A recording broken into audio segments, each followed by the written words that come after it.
là, le grand enjeu consiste à essayer d'habiter la Terre autrement pour avoir un modèle de développement écologiquement plus soutenable, mais aussi plus juste envers les autres humains, les autres peuples et les autres vivants, notamment les animaux.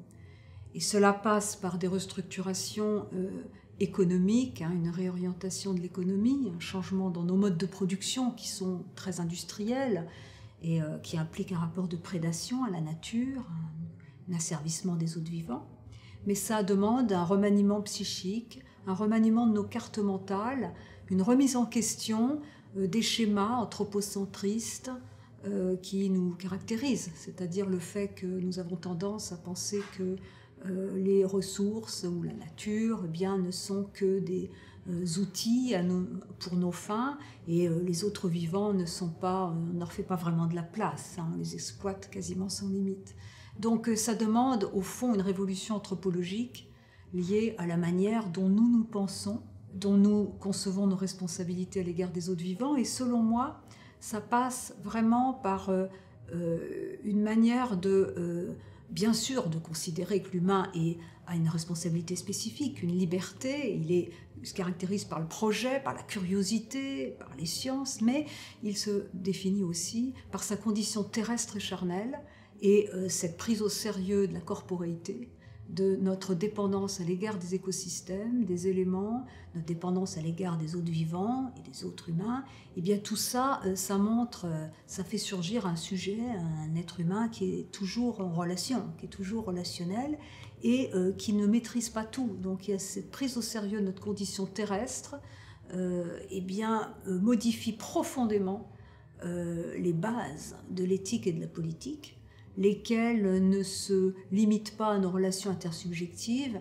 mais la condition, la biosphère, le respect de la nature, c'est une condition de notre existence, et d'une certaine manière, les animaux, les autres vivants font partie de notre vie. Donc la justice à leur égard, le fait de leur accorder de la place, au lieu de les traiter comme de simples moyens au service de nos fins, devient une finalité du politique, et elle entre au cœur de l'éthique, qui devient finalement non pas une discipline abstraite, mais la manière dont je fais de la place aux autres vivants au sein de mon existence. Donc on voit qu'il y a quand même, et tout ça c'est pas seulement théorique, ça suppose un élargissement un peu de sa subjectivité, la prise de conscience du fait qu'on arrive en naissant dans un monde plus vieux et plus vaste que soi, qui est fait évidemment des institutions, du patrimoine culturel mais aussi naturel, de l'ensemble des générations, et cela donne une épaisseur à son existence qui quand même fait que l'horizon de nos actions et même de nos pensées, c'est pas seulement notre intérêt immédiat, mais il y a cette préservation d'un monde commun. Et ça, je crois qu'on voit bien que l'écologie, ce faisant, n'est pas seulement liée à la lutte contre l'érosion de la biodiversité et le réchauffement climatique, mais elle est une autre manière de penser son existence. Elle a une dimension sociale, cohabiter de manière plus juste avec les autres humains et non humains, et une dimension subjective. C'est vraiment une autre manière d'être là, d'être avec le monde et avec les autres. Donc on voit qu'on ne sépare pas l'écologie se faisant de l'existence, on ne sépare pas l'écologie de la réflexion sur la justice et même sur le rapport aux animaux. Là, il y a vraiment une autre manière de concevoir ce que c'est que vivre, d'exister comme humain, et donc de coexister avec les autres vivants, et d'avoir un rapport à ce qui nous est donné et dont nous sommes dépendants, l'eau, l'air, que nous pouvons évidemment cultiver, développer, mais pas n'importe comment. Et ça, je crois que c'est un enjeu, et dont on voit qu'il est civilisationnel. Il n'est pas seulement lié c'est pas seulement une manière de verdir nos pratiques.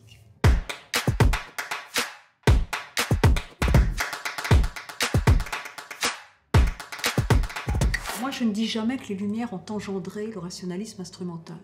Je fais une double genèse de ce dévoiement du rationalisme qui s'est inversé en irrationalité et dont les résultats très différents sont effectivement un rapport de prédation à la nature, une ère de la calculabilité, une inversion des moyens illimités enfin, dans des technologies qui sont autonomes, qui ont perdu le sens justement, où on ne voit pas leur finalité, etc., le capitalisme financier. Mais pour moi, les Lumières ne sont pas responsables de ce rationalisme instrumental. Elles nous en ont peut-être pas préservé, et je vais dire pourquoi. Mais le rationalisme instrumental, Il prend naissance, pour ainsi dire, après les Lumières, la modernité tardive, mais vraiment tardive, et c'est vraiment l'idée que la raison se coupe. Alors qu'au XVIIIe siècle, chez Rousseau, chez Kant, elle est l'organe de l'universel, elle est ce qui me permet d'appréhender ce que nous avons en commun et de dépasser mes préjugés. Elle devient elle devient au service de l'individu dans ce qu'il a de plus particulier, et elle devient surtout une simple fonctionnalité, un calcul. Et ça, c'est vraiment plutôt au XIXe siècle. Et il y a une sorte d'accélération, et elle s'ampute de la dimension morale, on dirait, où eh bien, la raison est aussi une manière de s'interroger sur ce qui vaut. Elle n'est pas seulement maîtrise. Toutes les sciences comportent une dimension réductionniste qui est importante, puisqu'il faut bien isoler les phénomènes pour les contrôler et agir sur eux, c'est évidemment, mais on n'est pas censé oublier les finalités de nos actions. On n'est pas censé oublier le fait que les sciences, comme le disait le grand Husserl, sont des habits du réel qui le découpent, mais que le réel est beaucoup plus large, que c'est justement une manière d'agir sur le réel. Mais voilà. Donc ça, il y a cette première amputation de la raison, ou plutôt qui est seconde chronologiquement. Pour moi, il y a une deuxième raison qui explique ce nihilisme, cette inversion du progrès en régression, et qui fait corps avec l'Occident. Et que donc les Lumières et les anti-Lumières, que je définirai tout à l'heure, partagent. C'est ce dualisme nature-culture. C'est cette séparation radicale, le mot radical est important ou absolu, entre l'humain et les autres vivants. Comme le dit Lévi-Strauss, on a commencé par couper l'humain des autres vivants en pensant que finalement il était un empire dans un empire, dirait Spinoza, en pensant qu'on avait oublié cette dimension de vivant qui est propre à l'humain, même si il n'est pas seulement vivant, mais qu'il a aussi une spécificité, on disait tout à l'heure, une capacité à faire des sciences, à se transposer dans le monde, environnement d'autres vivants, etc. Mais on a séparé tellement l'humain des autres vivants qu'on a ouvert un cycle maudit, dit Lévi-Strauss en 1973 d'Anthropologie structurale. Cet humanisme fondé sur l'amour-propre, dit-il, entraîné, porté en son sein le germe de plusieurs discriminations, conduisant à n'accorder qu'à une minorité d'humains bien le privilège d'être considéré en humain, justement. Donc il souligne cet humanisme finalement fondé sur l'amour-propre et discriminant, que justement il s'agit de remettre en cause. Mais ça ne veut pas dire jeter le bébé Claude du bain, ça ne veut pas dire, que les Lumières elles-mêmes soient responsables, mais c'est vrai qu'elles n'ont pas su nous préserver justement de ce qui s'est passé au XXe siècle et qui est tragique, Goulag, Auschwitz, Hiroshima, crimes coloniaux, manifestation d'un hégémonisme violent, d'une incapacité à faire de la place aux autres formes de vie et de culture. Bon.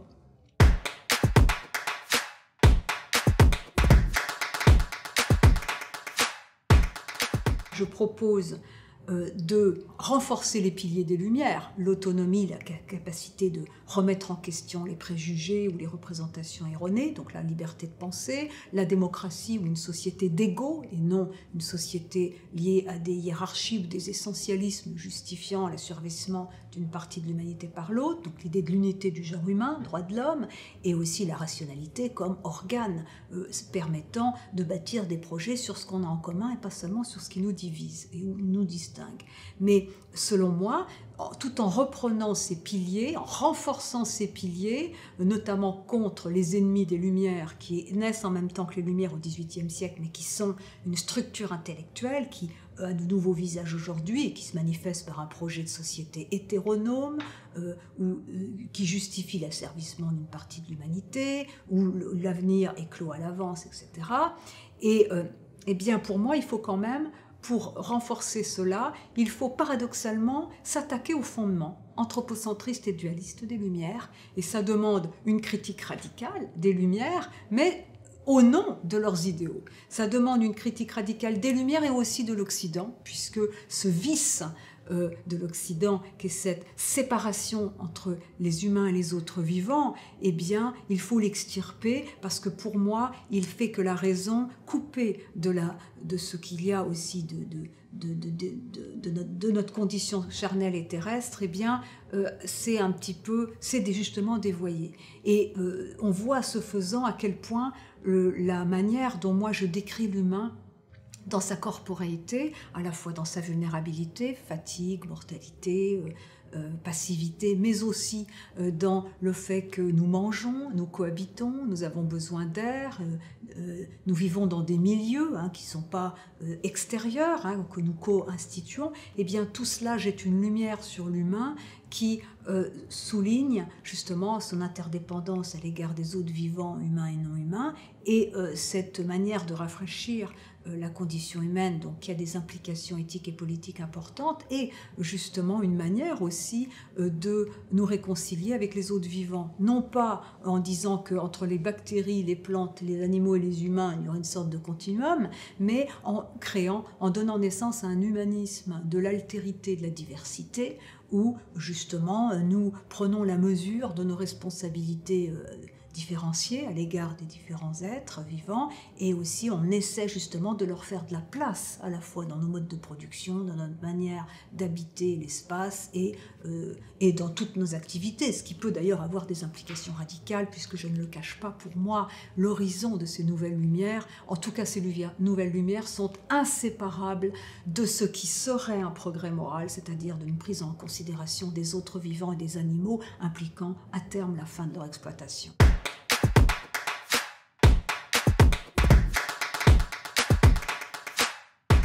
Les lumières sont très diverses, on a Rousseau, on a Diderot qui accordait beaucoup d'importance à la vie instinctive.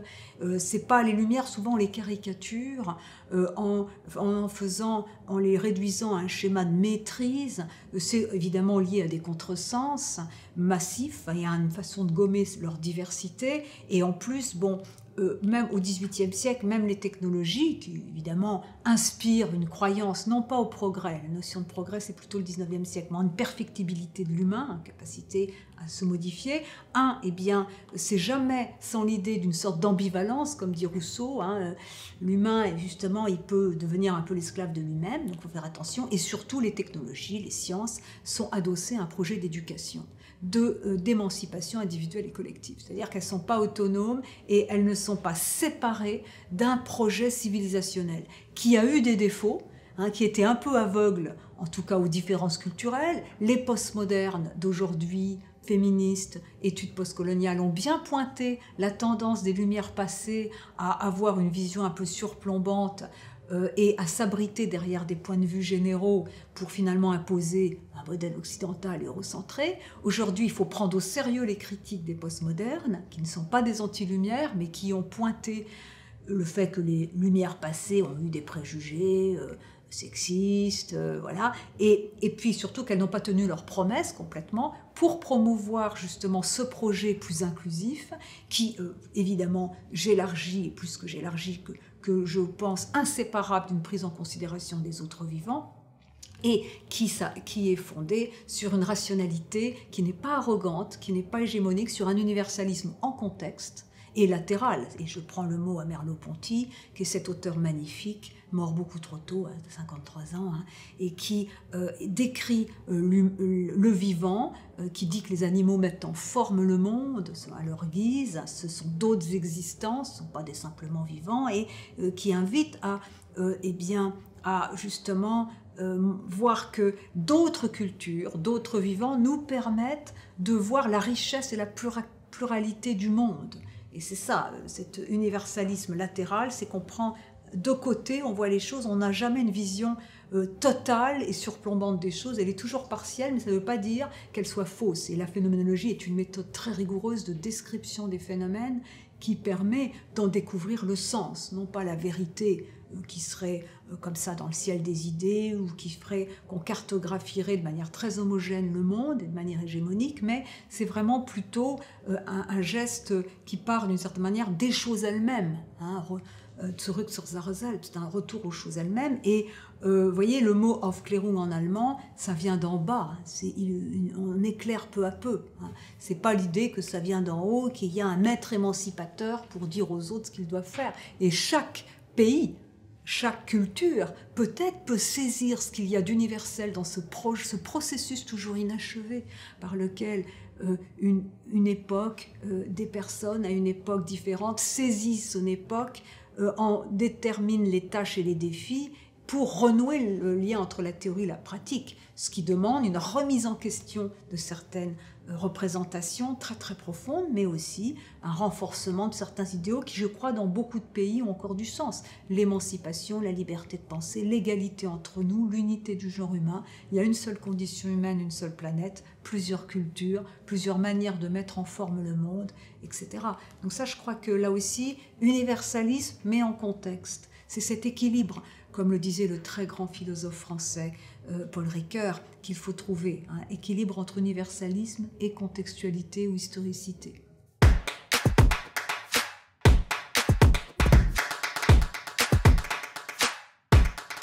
Je pense que le début de l'anthropocentrisme étriqué, parce qu'il peut y avoir un anthropocentrisme acceptable, chez par exemple certains chrétiens, etc., mais l'anthropocentrisme dévergondé, étriqué, qui réduit les autres animaux et la nature à finalement un ensemble de ressources, je crois que c'est vraiment pour moi la révolution industrielle.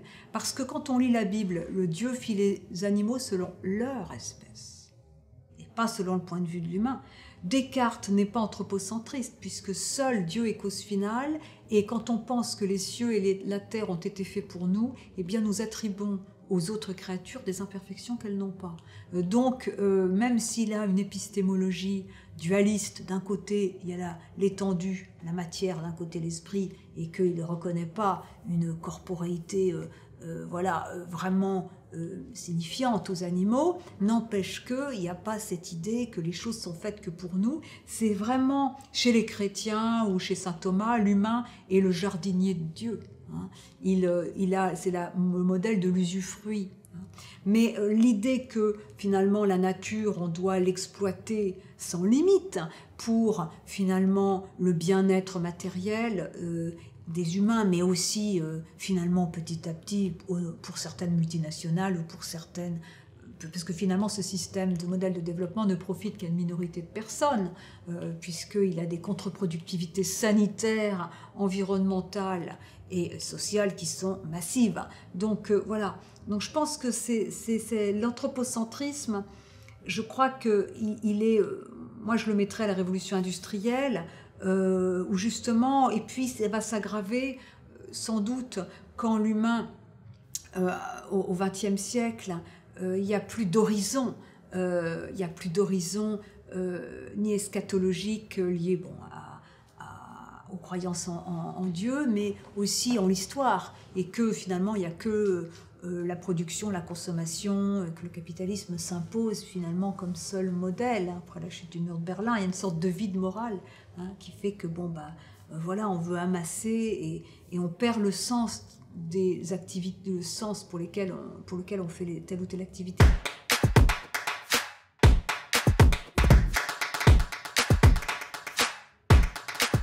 Je pense qu'il est très important en philosophie de dépasser une simple critique trop banale du capitalisme, qui est un peu le visage que prend dans nos sociétés, c'est vrai, ce que j'appelle moi le schème de la domination. Et le schème de la domination, c'est un mot que j'ai inventé. Alors il existe chez Kant, c'est ce qui fait le lien entre la pensée, les concepts et la sensibilité. Moi je mets une majuscule parce qu'en fait le schème pour moi c'est un principe dynamique, c'est une matrice, c'est l'ensemble des représentations conscientes et inconscientes qui expliquent nos choix sociaux, politiques, qui colonisent notre imaginaire et expliquent aussi notre rapport aux autres et au corps. Et pour le dire autrement, pour moi, notre société est régie par le schème de la domination et ça transforme tout, l'agriculture, l'élevage, la politique, le rapport aux autres, en une sorte de guerre, avec l'idée que pour s'imposer, il faut écraser autrui. Que pour les phénomènes, on ne va pas les laisser dans leur complexité, mais on va essayer de les maîtriser, de les réduire pour agir, pour les contrôler de l'extérieur.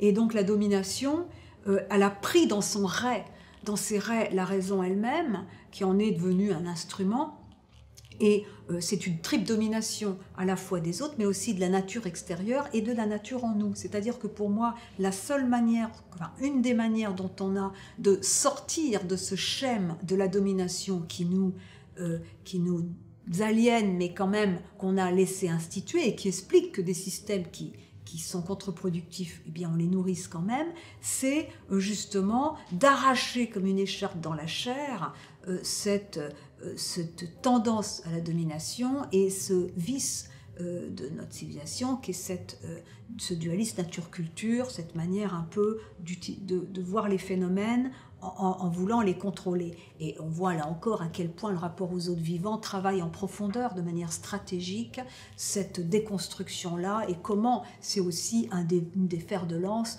d'une révolution anthropologique et d'une autre manière d'être avec les autres.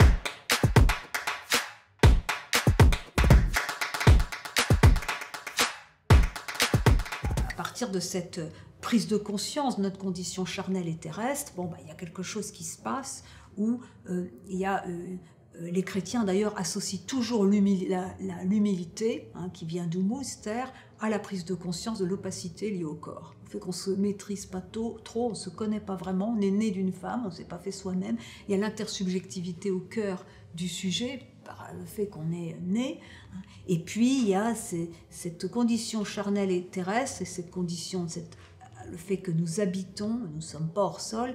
Pour moi, c'est vraiment la clé, justement, d'une nouvelle anthropologie dont les conséquences éthiques, politiques, civilisationnelles sont importantes. Et pour moi, justement, si on veut de nouvelles lumières, dont la traduction sociale et politique serait la transition écologique entendue, justement, non pas seulement une manière de verdir, mais vraiment un changement de modèle de développement, une autre manière d'habiter la Terre et de coopérer aussi entre nous, eh bien, pour cela, il faut destituer le schème de la domination, donc faire la guerre à la guerre en soi aussi, pas seulement dénoncer des coupables, vraiment un remaniement psychique qui suppose d'arracher des pans entiers de l'éducation qu'on a reçue. Mais donc c'est pour ça que je lis ça à une époquée civilisationnelle, encore époquée, un terme que je reprends à la phénoménologie. L'époquée, c'est la suspension d'une attitude naturelle. On a tous des visions du monde, des lunettes qui nous font voir les choses. Faut les ôter, prendre de la distance et faire un inventaire, et voir un peu ce qu'on garde, ce qu'on enlève, et comment on peut remettre en question justement ces représentations contre-productives, datées, etc. Mais pour saisir le sens des choses. Mais pour moi, destituer le schème de la domination et instituer un nouveau schème que j'appelle la considération, auquel j'ai consacré un livre antérieur, Éthique de la considération. Et la considération, c'est pas seulement le fait de regarder un être en lui accordant une valeur propre, un peu comme si aussi on trouvait aussi important qu'une constellation d'étoiles, un koum avec constellation d'étoiles, en le mettant dans un ensemble. C'est vraiment pour moi pas tant les égards ou le fait de faire de la place aux autres humains et non humains, ou d'avoir une qualité de présence attentive aux autres. Ça suppose surtout d'avoir entamé un processus d'individuation qui implique cet élargissement de sa subjectivité, et c'est précisément lié à l'approfondissement de la connaissance de soi comme être charnel et engendré, mortel, vulnérable, et qui justement saisit profondément son appartenance à un monde commun, fait des générations passées, présentes, futures, des autres vivants et du patrimoine culturel. C'est-à-dire que quand je prends conscience du fait que je suis justement un être charnel et engendré, et bien qu'il y a le trouble de plusieurs existences derrière la mienne, que j'arrive dans un monde plus vieux et plus vaste que moi, eh bien ça change mes représentations, mes aspirations, et le désir de promouvoir un monde habitable naît. Il y a vraiment l'idée que la transformation de soi s'opère bien sûr par des représentations, des connaissances, mais ont un impact sur le régime de l'affectivité, sur les désirs, nouveaux désirs. La sobriété, ça suppose qu'on a du plaisir à consommer autrement, c'est pas lié à la coercition ou à une sorte de discipline ascétique, voilà. Et puis il y a l'idée d'une épaisseur de son existence. La considération est liée à ce que j'appelle la transdescendance. Je reprends ce terme à l'ami de Ricoeur et de Lévinas, qui sont mes deux maîtres. Eh bien, transdescendance, c'est qu'il y a deux, si vous voulez, il y a deux manières de parler de la transcendance. Vous avez la transcendance qui est un mouvement ascendant, transascendance vers Dieu, comme chez Bernard de Clairvaux, auquel j'ai pris la considération, puisqu'il a écrit un livre de la considération au Moyen-Âge. Et il y a une autre transcendance qui est une transdescendance, c'est-à-dire que c'est en approfondissant, en descendant, en approfondissant alors là je le traduis, la connaissance de soi, qu'on a accès à un incommensurable. Le terme est de moi. Donc la transcendance, c'est toujours un rapport à ce qui me dépasse. Et transdescendance, j'ai joué sur les mots, c'est aussi par rapport à la descendance, hein, au monde commun, au monde à venir.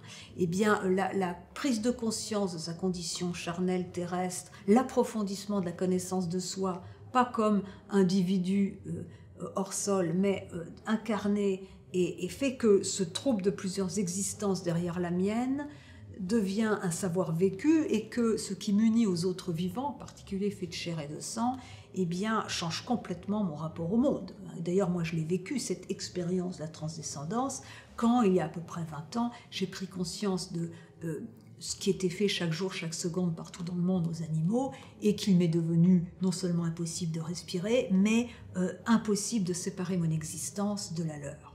Et donc, voilà, et ça, la considération, c'est cet élargissement de la sphère de sa considération, de sa subjectivité. C'est un rapport à soi, par ce rapport aux autres vivants, je dirais, au monde commun, qui fait que je reviens au monde autrement, et que du coup, si évidemment, il y a des degrés, hein, pour moi, le degré culminant est cet engagement en faveur des autres vivants et du monde commun, mais il peut y avoir des degrés moindres dans ce que j'appelle la convivence, un rapport à ses concitoyens, c'est déjà pas mal, hein. Le bien commun, c'est déjà énorme, mais il y a des degrés, hein, et en tout cas, il y a cette profondeur saisie de l'existence, et pour moi, le schème de la considération suppose évidemment ce travail de chacun, mais ça suppose de porter cela au niveau civilisationnel. Comment faire pour que ça imprègne une civilisation, des structures mentales, des structures politiques, des structures institutionnelles.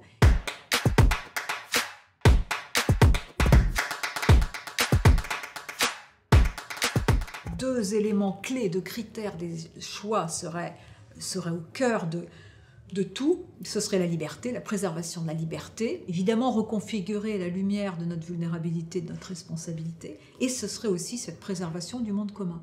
En deux mots, sous le schème, et dans ce livre je parle beaucoup de la technique, quand même une condition de notre existence, c'est pas un simple moyen.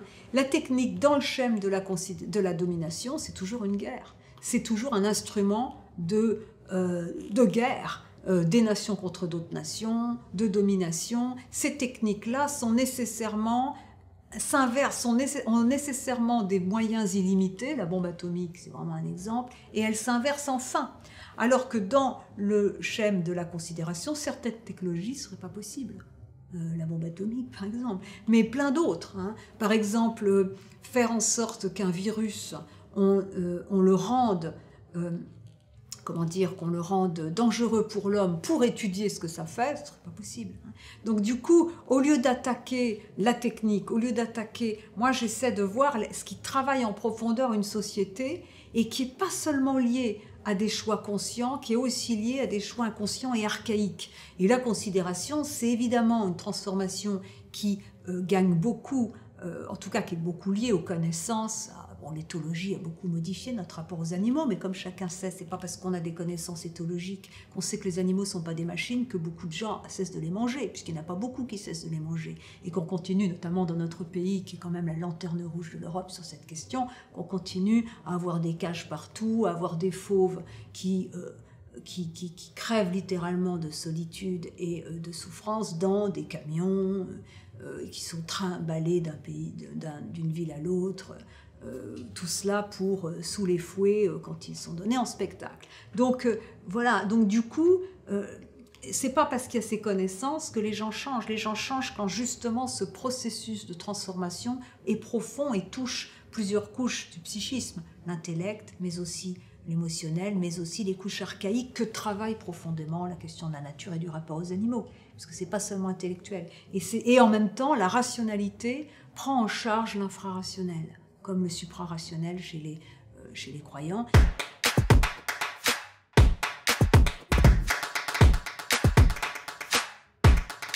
J'ai essayé justement de montrer comment ce rationalisme, la raison en allemand, Vernunft, hein, c'est pas du tout le calcul, c'est pas l'entendement, hein, qui est toujours une manière d'organiser, c'est un rapport à ce qui est... à Vernehmen, ce qui est reçu. Donc moi j'ai essayé de reprendre de montrer comment le rationalisme pouvait être autre chose qu'un rationalisme instrumental, comment il pouvait être autre chose que l'ennemi du vivant, et voilà, et comment, en ce sens-là, le rénover, le sauver. Et la phénoménologie est une méthode qui est extrêmement précieuse pour cela. Je ne suis pas la première à le dire. Le père de la phénoménologie, Husserl, à la fin de sa vie, alors qu'il n'est plus rien, puisque ses livres ont été sauvés in extremis, certains de ses écrits.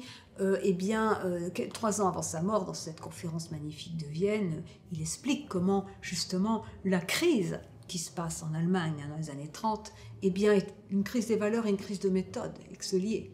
Et il montre pourquoi, justement, dans ce texte qui est finalement un plaidoyer pour des Lumières, alors il ne parle pas d'écologie, certes, ni d'animaux, mais comment on peut, justement, prendre la mesure de, moi, ce que j'appellerais un dévoiement du rationalisme, que lui, il appellerait un positivisme extrême qui donne naissance à un homme positiviste, donc du coup, qui laisse la place à plein de barbarie, qui ne voit même pas la barbarie naissante, et bien comment reprendre les choses en main et ce que ça exige au niveau même d'un travail du philosophe, mais même collectivement. Donc voilà, moi je m'inscris dans les pas de ces très grands philosophes que sont Husserl, j'essaie, Lévinas bien sûr, Ricoeur, Merleau-Ponty, mais avec évidemment mes sujets et ce que je considère comme l'époque actuelle que je nomme, parce que les Lumières, c'est non seulement toujours ce processus inachevé par lequel une époque une génération saisit son époque en diagnostiquant le danger, les anti-lumières, le racisme, la haine de la raison qui est une arme de guerre pour installer une société hiérarchique, mais aussi c'est saisir une époque en lui donnant un nom et en montrant quels sont les défis à relever et comment.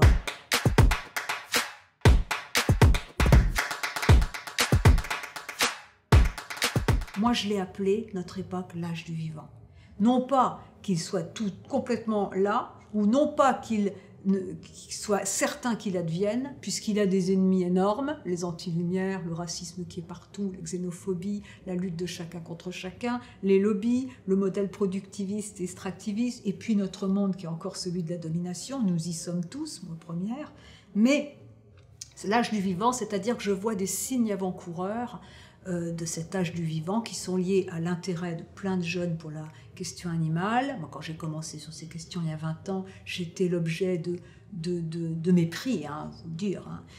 Ensuite, l'écologie, on voit que c'est quelque chose de profond dans ce souci-là. Et puis le désir de beaucoup d'êtres de se réapproprier leur existence en vivant autrement, en mangeant autrement, en étant autrement. Même s'ils n'y arrivent pas, ils ont envie de vivre autrement que nous avons vécu. Parce que nous avons mal vécu.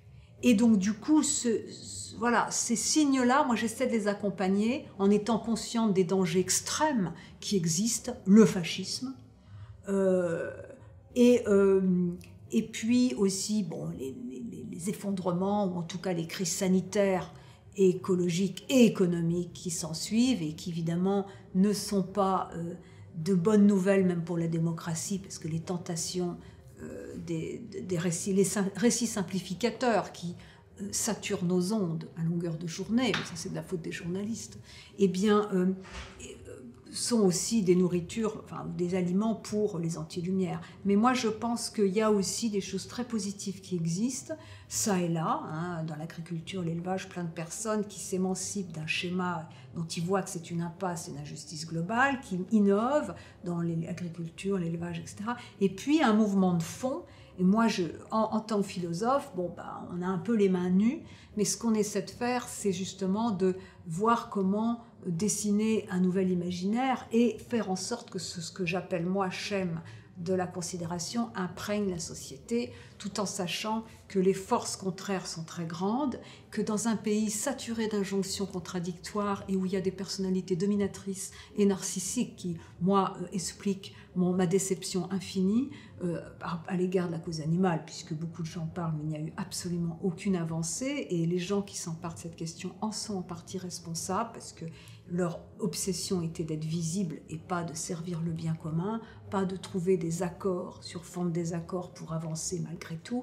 Eh bien, malgré cela, malgré cette déception infinie, je pense que vraiment nous sommes à la croisée des chemins et que quelque chose de positif peut advenir, qui adviendra, je crois. Moi, je crois en ce sens-là, malgré ce que je peux dire, malgré cette conscience très aiguë des dangers, je crois vraiment qu'un progrès moral et civilisationnel est possible, dont j'essaie de donner quelques clés. Évidemment, c'est très exigeant et qui s'exprimera de toute façon par la prise en compte radicale de la cause animale.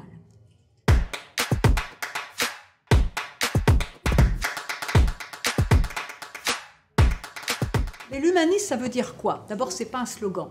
L'humanisme, ça veut dire, d'ailleurs, associer comme je le fais la cause animale, l'écologie à l'humanisme, ça ne va pas du tout de soi. La plupart, justement, disent que la déconstruction du privilège de l'humain eh bien, implique qu'on en finisse avec l'humanisme. Alors, moi, j'ai dit, comme tout à l'heure, en citant Lévi-Strauss, j'aurais pu citer aussi le grand Jacques Derrida, que l'humanisme d'avant, eh bien, l'hérité des Lumières était un peu arrogant, anthropocentriste, et voilà, élitiste, aveugle aux différentes formes de vie et de culture. Mais moi, je maintiens l'humanisme. Pourquoi? Ça veut dire que maintenir l'humanisme, ça veut dire que c'est en partant de l'humain et en pensant les transformations qu'il doit opérer sur lui-même et sur ses représentations qu'on protège la nature et les autres vivants. C'est pas en partant d'une pensée holiste, si vous voulez, ou d'un tout, que justement, et puis en cédant aussi à une métaphysique du mélange, qui ne ferait pas de distinction entre les humains, les plantes, les animaux, les bactéries. Donc l'humanisme, c'est vraiment l'idée que c'est en partant de l'humain, de sa reprise en main des choses, mais évidemment ça suppose une réflexion et une critique radicale de certaines représentations passées, qu'on inaugure un processus civilisationnel. Donc c'est vraiment très important, parce que souvent ce mot, comme tant d'autres, est jeté comme ça dans les médias, sans définition, sans rigueur, mais l'humanisme, ça veut dire ça. Donc ça veut dire, et moi, je ne sépare pas l'écologie. L'écologie, pour moi, n'est pas seulement, c'est pas un îlot éthique lié à la biodiversité, au climat. Bon, évidemment, c'est très important. Les connaissances requises pour traiter ces sujets sont très complexes. L'écologie, c'est la science des relations des vivants entre eux avec leur milieu. Et c'est très complexe, et plus le vivant est un tissu qui n'est pas forcément harmonieux, voilà, donc il est dynamique, hein, il n'est pas statique, donc c'est déjà il y a des obstacles épistémologiques à la compréhension des phénomènes des vivants. Mais c'est pas seulement ça, c'est aussi pour moi, c'est pas coupé de nous, puisqu'on est un vivant. On est un vivant un peu particulier, hein, puisqu'on fait de la philosophie, on fait des sciences, on a des technologies, et du coup, voilà, mais l'humanisme, c'est vraiment l'idée que c'est en allant en profondeur, en faisant un inventaire, mais assez radical, hein, et en critiquant certaines représentations périmées et contre-productives, en prenant la mesure du mal, de la destructivité humaine aussi, hein, ça c'est clair. Hein. L'humanisme que moi j'essaie de promouvoir, il est blessé. Il est infiniment blessé par l'histoire du XXe siècle, mais aussi, et puis bon, évidemment, par ce qui pour moi est c'est plus qu'un traumatisme, c'est quelque chose qui m'empêche de vivre. Ce qu'on fait chaque jour, chaque matin, aux animaux, c'est quelque chose qui est absolument insupportable, pour moi, absolument insupportable. Mais du coup, parce que ça en dit long sur ce que nous sommes et sur ce que nous sommes devenus, et le silence assourdissant de tant de personnes, de tant de politiques sur cette question, pour moi, c'est aussi le visage du mal. Donc voilà. Mais néanmoins, il y a quelque chose qui se passe, une révolution anthropologique, et c'est pas un gros mot, parce que aujourd'hui, je crois qu'il y a plusieurs personnes qui sentent ça. Alors bon, il y a des discours, changement de paradigme, et on y va dans cette enflure et ce ton grand seigneur qui caractérise aussi notre culture. Moi, c'est pas des slogans, c'est des choses très profondes et qui, comme tous les mouvements profonds, sont parfois pas spectaculaires, mais profonds en silence. Et je crois vraiment, quand on le voit chez les jeunes, moi j'ai beaucoup d'amis qui ont à peu près mon âge et qui toléraient il y a 15 ans mon véganisme, à l'époque c'était qu'un végétarisme, et qui maintenant me disent oui, ma fille est comme toi. Ils sont désolés qu'elle soit comme moi, mais c'est ce qui se passe, c'est que les jeunes, certains en tout cas, savent qu'on peut plus. Notre civilisation s'est rendue coupable de beaucoup de choses. Mais moi, ce que j'essaie de dire, c'est qu'attention, notre civilisation, elle a donné des choses extraordinaires, les droits de l'homme. Chaque jour, il faut se lever en remerciant nos ancêtres. Il y a eu l'égalité homme-femme dans nos pays. On peut faire des études. Bon, ça, ce qu'on fait là, il y a 100 ans, ça aurait été rare. Ou même 70 ans. Eh bien, le fait que pour ses opinions, on ne va pas en prison, on n'est pas torturé, enfin bon, tout ça, l'abolition de la peine de mort, c'est quand même des progrès extraordinaires qui ont demandé des efforts considérables, hein, parce que ça suppose de lutter contre le désir de vengeance. Enfin, c'est des progrès civilisationnels qui ont été majeurs. Nous avons des ancêtres qui ont fait beaucoup de personnes aujourd'hui ne sont pas à la hauteur de cet héritage-là. Mais il faut vraiment... Et puis, il y a ça et là, moi, ce que j'appelle considération, ça n'a pas été dominant, mais ça a toujours existé. Saint François d'Assise, la sœur, la mort, c'est quand même aussi toujours lié à une méditation sur la finitude de la mort. Chaque créature chante la gloire hein, de Dieu pour Saint François, mais aussi elle a une valeur en elle-même. Donc il y a eu... Ça et là, Montaigne, l'infini Montaigne, le magnifique Montaigne, quand je joue avec ma chatte, est-ce que c'est pas elle qui joue de moi? Donc cette altérité, Lévi-Strauss l'adorait. Hein. Montaigne, c'est l'anti-ethnocentrique, avant la lettre, hein, avant que le mot existe. Bon, il y a ça et là des ressources qu'il faut réinterpréter, remettre en lumière. Hein. Donc c'est pas ce geste où on fait table rase du passé, avec cet imaginaire du grand soir que personnellement je ne partage pas du tout et qui me semble une catastrophe.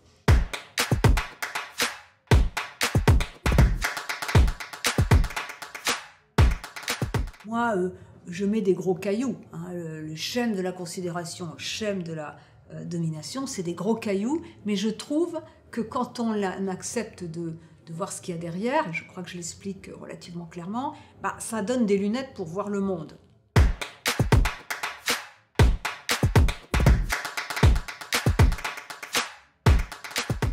En fait, j'en ai deux, mais bon, je vais vous dire mon idole, hein, si je puis dire, qui m'avait servi de référence pour sa stratégie, qui m'avait servi de référence dans le manifeste animaliste, c'est Abraham Lincoln.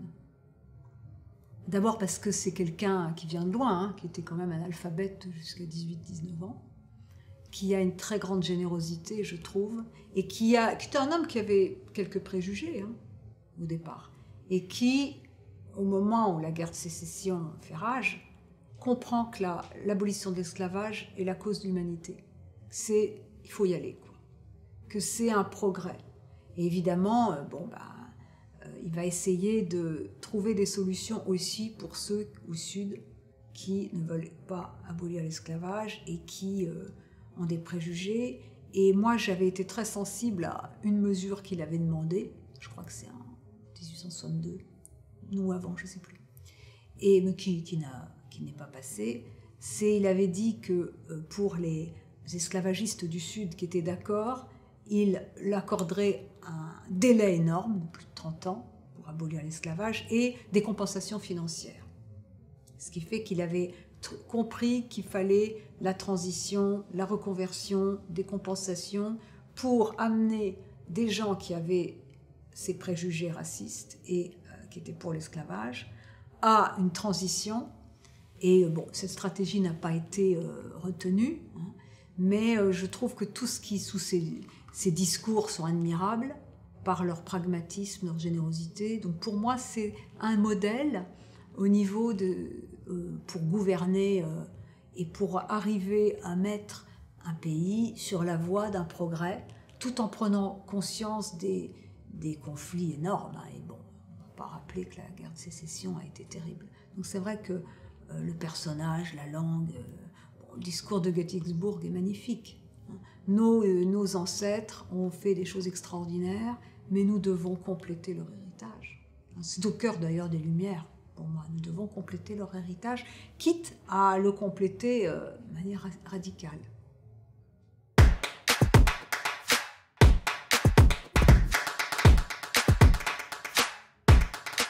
C'était Robert Badinter, parce que Robert Badinter, dans son discours au Parlement, je crois que c'est en 81, pardon, eh bien, il dit, on voit bien que l'abolition de la peine de mort est présentée justement comme un progrès, évidemment, qui suppose de dissoudre certaines pensées contre-intuitives, comme le fait que la peine de mort diminuerait les crimes, mais aussi il montre, on voit dans ce discours qui est magnifique, que j'avais réécouté avant d'écrire le Manifeste animaliste, qui se met au service, qui met tout son talent d'orateur, son sens de la justice au service de la justice. Il ne parle pas pour lui. Et moi, j'ai trouvé, dans ces dernières années où j'ai un peu milité, où j'ai rencontré des politiques, j'ai trouvé qu'il y avait peu de personnes qui avaient cette hauteur de vue. Beaucoup de gens parlent pour eux, récupèrent même une cause pour se mettre en avant. Et Badinter, qui a un talent fou, hein, plus il était jeune, il était beau, il parlait très très bien, il se mettait au service de la cause, et il reprenait dans les traditions ce qu'il y avait de meilleur pour argumenter, déconstruire certains présupposés et amener ça. Puis un grand courage, parce que, à mon avis, si on avait fait un sondage, il y a beaucoup de gens qui auraient été contre l'abolition de la peine de mort. Donc c'est ça aussi, comment arriver à faire passer certaines choses contre l'avis de la majorité, mais qui sont un progrès. Mais sans le faire par la tyrannie, la violence. Et évidemment, il faut des ambassadeurs de cette hauteur-là.